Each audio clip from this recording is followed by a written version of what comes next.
गोंदिया जिल्ह्याच्या इतिहासामध्ये प्रथमच आंतरराष्ट्रीय खुली फिडे रॅपिड रेटिंग बुद्धिबळ स्पर्धा पोद्दार प्रेप आणि पोद्दार इंटरनॅशनल स्कूल यांच्या संयुक्त विद्यमानं आयोजित करण्यात आली होती। या स्पर्धेमध्ये देशभरातून आलेल्या 500च्या वर विद्यार्थ्यांनी मोठ्या उत्साहामध्ये सहभाग घेतला होता।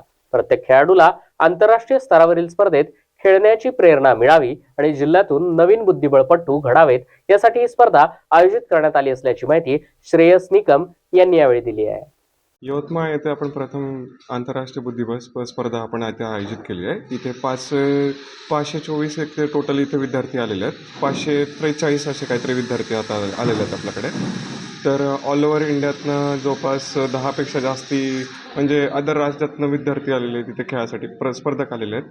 आणि 200च्या जवळपास आपल्याकडे आंतरराष्ट्रीय प्लेयर आले आहेत। एक फिडे मास्टर आणि एक इंटरनॅशनल मास्टर हे आमच्याकडे जातात। हे आमच्या यवतमाळातली पहिली ऐतिहासिक घटना घडलेली आहे की जी आम्ही इतका सगळ्या गोष्टीचा आम्ही रेकॉर्ड ब्रेक करू शकलो सध्याच्या स्थितीमध्ये आणि सध्याच्या या महिन्यामध्ये। तो ऑल ओव्हर इंडियामध्ये आम्ही चांगलं करतोय नक्कीच।